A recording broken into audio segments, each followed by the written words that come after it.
Hello, Beck's team. This is Mark Morton, Central Nebraska field agronomist, coming to you from a field in Central Nebraska, more specifically near Lexington, Nebraska, pretty close to I-80. Standing out in an alfalfa field today. I got a call earlier this week for a poorly established alfalfa stand. It was planted last fall and really hadn't come up this spring at all. Went out and investigated. It turned out to be it was planted into dry conditions, and it just never did get any moisture throughout the winter, not near enough to get any plants established. The guy actually had an irrigated field right next to it that even had poor establishment as well. It was so dry throughout the winter. So, but it gave me, talking to the seed advisor in that area, actually we both talked, we're probably going to be seeing quite a bit of this throughout the spring, just because it was dry everywhere in Nebraska. One of the driest years we've ever had on record. And so we're probably going to have a lot of this poor established alfalfa. So today's agronomy update will just be kind of a simple training how to establish or how to count an alfalfa stand and figure out if it needs replanted, or if an old stand needs to be broken out and replanted again. So I'm in obviously an established alfalfa field here that has a very good stand, but I managed to find the spot where the gophers went to town, so I'll be able to kind of give us an idea of a poorly established stand as well, and so you kind of have an idea what to look at.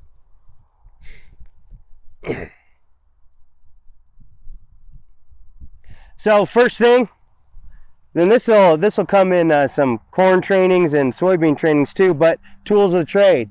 Be able to do stand counts. Always need a tape measure on hand. Always want a tape measure on hand. And I always have a trowel. This is just a masonry trowel. It works good for digging into seed slices. I use it for every kind of stand count, and I use it for early season digging as well. It's nice for counting individual plants. You can get in there and kind of weed them apart. So for alfalfa, common accepted practice, from UNL, take a 17-inch by 17-inch square. You can make a square out of PVC pipe or whatever, or lay it out there. I prefer to just draw it in the dirt myself. Keep it simple. Stupid is a method that I often adopt, so I draw my square. There's corner there, 17 inches. There's corner, and there's my other corner. There's my other corner. It does not have to be perfect. We're not building a church, we're counting crops. Get it roughly in that 17-inch by 17-inch measurements. Why 17 inches by 17 inches? When you count all the plants or stems within that square, you divide that by 2, and that's the number of plants per square foot. So for a newly planted field, you want at least 8 to 15 plants per square foot, or 35 to 55 stems per square foot. For an established field, you want 4 to 5 plants or 55 stems per square foot. Now, why are we talking about the differences why is there a difference between plants and or stems? Well, here's an example right here. Right here we have what looks like a whole bunch of plants. Problem is, once you get digging in there, this is actually only 2 plants. 2 plants that have multiple stems. So on a newly planted field, you will probably only see individual plants in there with a single stem coming out of it. Probably looking more like these little guys here.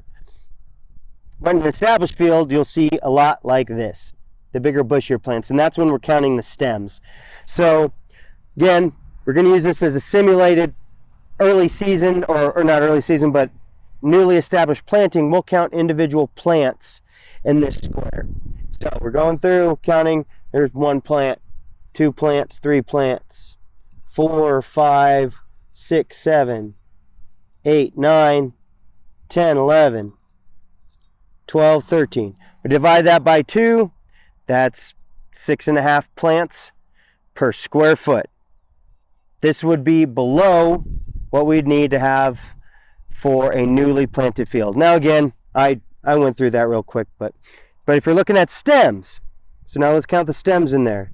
We got 1 stem, 2 stem, 3, over here, 4, 5, 6, 7, 8, 9, 10, 11, 12, 13, 14, 15, 16, 17, 18, 19, 20, 21, 22, 23, 24, 25, 26, 27, 28, 29, 30, 31, 32, 33, 34, 35, 36, 37, 38, 39, 40, 41, 42, 43, 44, 45, 46, 47, 48, 49, 50, 51, 52, 53, 54, 55, 59, 60, 61, approximately about 70 plants in there. Divide that by 2, 35 plants per square foot.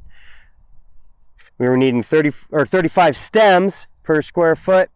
And that was about the minimum we need for a newly established alfalfa stand. Another thing, now while we're out here in the alfalfa field, one main pest that you're going to want to be looking for is called the alfalfa weevil. Now, I want to say sadly, but actually it's a good thing, I haven't been able to find any out here in this particular field, or else I'll give you an example. But in the message here, I'll send a picture of an alfalfa weevil and what damage it causes. Mainly what you want to keep an eye on for the weevils is looking for the feeding damage. You'll see feeding damage on the tips of plants. It's just little chew marks. If you have a really heavy infestation, the whole field will kind of get a gray look to it. You can see it from a road driving by relatively fast. You can go out there and you can take individual plants, tap them into your hand or tap them into your hat, and you will see the larvae, the little green worms.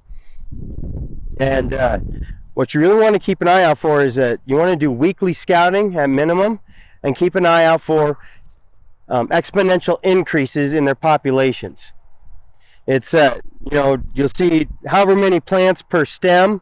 There's different thresholds in different areas, or however many worms or larvae per stem. But what you really want to watch out for, I use a sweep net, or you could use your hat and whip the plants and maybe catch a few in there. But you want to watch for an exponential increase in the numbers. When you see that, you need to think about management options there, either an insecticide or an early harvest. Typically, in this area, they're only a real big issue before that first cutting, early in the season, this time of year, especially when it gets warm earlier. So that's this week's agronomy update. I'll see everybody next week.